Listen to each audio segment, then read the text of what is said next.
गुजरात चुनाव के दूसरे चरण का मतदान सोमवार 5 दिसंबर को संपन्न होने के साथ ही एग्जिट पोल आ गए। हर एक एग्जिट पोल ने अनुमान लगाया है कि 27 साल सत्ता में रहने के बाद भी बीजेपी का जलवा यहां खत्म नहीं हुआ है और एक बार फिर भगवा पार्टी 120 से अधिक सीट जीतकर सरकार बनाने जा रही है। अगर 8 दिसंबर को आने वाले फाइनल नतीजों में भी यही नजर आता है तो यह पीएम मोदी के इस गृह राज्य में पार्टी के लिए 2017 के पिछले विधानसभा चुनाव से भी बड़ी जीत होगी। तब पार्टी ने 99 सीटों पर जीत दर्ज की थी। इंडिया टुडे एक्सेस माई इंडिया के अनुसार गुजरात में सीटों की संख्या का अनुमान कुछ इस प्रकार का होने वाला है। बीजेपी 129 से 151 सीटें, कांग्रेस 16 से 30 सीटें, आम आदमी पार्टी 9 से 21 और अन्य के खाते में 2 से 6 सीटें। एबीपी सी वोटर के अनुसार गुजरात में सीटों की संख्या कुछ ऐसी रहेगी। भारतीय जनता पार्टी 128 से 140 सीटें, कांग्रेस 31 से 43, आम आदमी पार्टी 3 से 11 और अन्य के खाते में 2 से 6। टाइम्स नाउ ईटीजी के अनुसार गुजरात में सीटों की संख्या कुछ ऐसी रहने वाली है। भारतीय जनता पार्टी के खाते में जाएगी 139 सीटें, कांग्रेस 30, आम आदमी पार्टी 11 और अन्य के खाते में 2। रिपब्लिक PMARQ के अनुसार गुजरात में सीटों की संख्या कुछ ऐसी रहेगी कि भारतीय जनता पार्टी 128 से 148 सीटें, कांग्रेस के खाते में 30 से 42 सीटें, आम आदमी पार्टी के खाते में 2 से 10 सीटें। टुडेज चाणक्य के अनुसार कुछ ऐसी सीटें रहने वाली हैं। बीजेपी के खाते में 150, कांग्रेस के खाते में 19, आम आदमी पार्टी के खाते में 11 और अन्य के खाते में 2। एग्जिट पोल क्या संकेत दे रहे हैं, अब आपको यह भी बता देते हैं। गुजरात चुनाव को लेकर एग्जिट पोल्स की ये भविष्यवाणियां न केवल राज्य में लगातार 7वें कार्यकाल के लिए भारतीय जनता पार्टी की वापसी पर मुहर लगा रही हैं, बल्कि यह मुख्यमंत्री भूपेंद्र पटेल के कद को मजबूती देने का भी संकेत देती हैं, जिन्होंने पिछले साल मुख्यमंत्री पद के लिए विजय रूपाणी की जगह ली थी। दूसरी तरफ अगर ये अनुमान नतीजों में बदलते हैं तो कांग्रेस पार्टी के लिए यह बड़ा डेंट होगा। 2017 के चुनाव में बीजेपी को कड़ी टक्कर देने वाली कांग्रेस इन अनुमानों में दूर दूर तक मुकाबले में नजर नहीं आ रही है। इस बीच सही अर्थों में पहली बार गुजरात में पांव जमाने की कोशिश कर रही आम आदमी पार्टी को एग्जिट पोल्स के ये नतीजे उम्मीद देते हुए नजर आ रहे हैं, लेकिन इसके बावजूद उसके राज्य में प्रमुख विपक्ष बनने की संभावना नहीं है, क्योंकि सीटें बहुत नहीं हैं जैसा कि वो चाह रही थी। अब दूसरे बिंदु की तरफ चलते हैं। कांग्रेस का वोट क्या आप काट ले गई?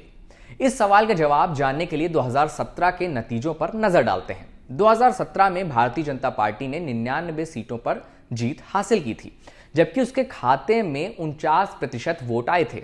77 सीट जीतने वाली कांग्रेस ने भी 41% वोट हासिल किए थे।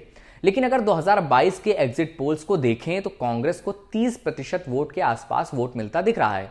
अगर आम आदमी पार्टी के खाते में आते वोट प्रतिशत को देखें तो यह जान पड़ता है कि कांग्रेस का एक बड़ा वोट बैंक कटा और आकर आपकी झोली में गिर गया, क्योंकि बीजेपी के सीटों में बड़ा उछाल देखने को मिल रहा है, लेकिन वोट प्रतिशत में ऐसा कोई उछाल देखने को नहीं मिल रहा है। अगले बिंदु की तरफ चलते हैं। बीजेपी के पक्ष में क्या गया? अगर इस सवाल का जवाब जानना है तो खुद से सिर्फ इतना सवाल कीजिए कि क्या गुजरात में भारतीय जनता पार्टी के सामने कोई विकल्प खड़ा हो पाया है? जवाब शायद नहीं ही है। 2017 में भले ही पाटीदार आंदोलन ने उसको डेंट दिया था, लेकिन इस बार के चुनाव में यह मुद्दा मौजूद नहीं था।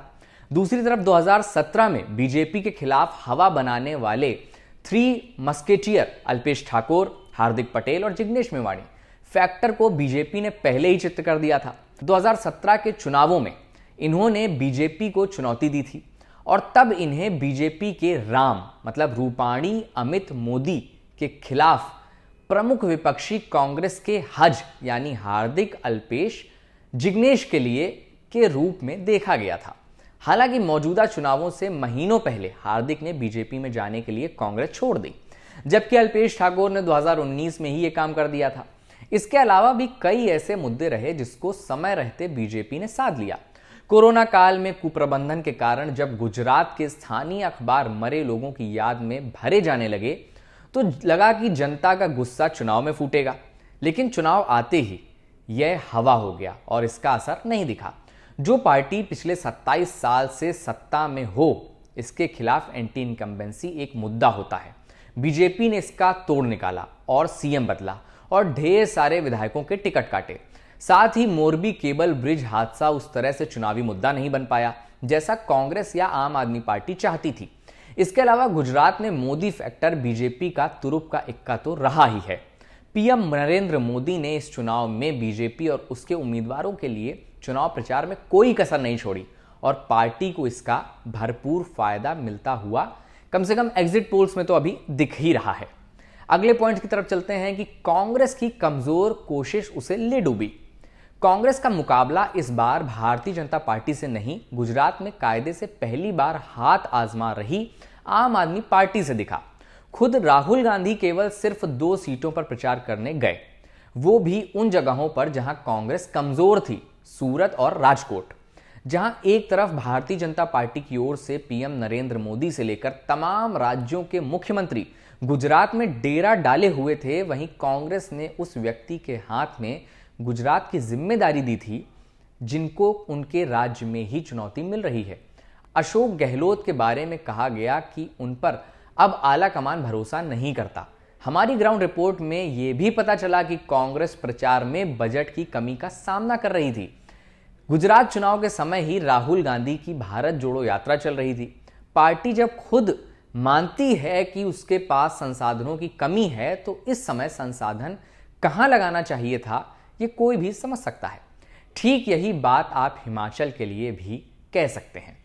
इसके अलावा अन्य एनालिसिस के लिए जो गुजरात और हिमाचल के हो रहे हैं उसके लिए आप देखते रहिए क्विंट हिंदी। बहुत बहुत शुक्रिया।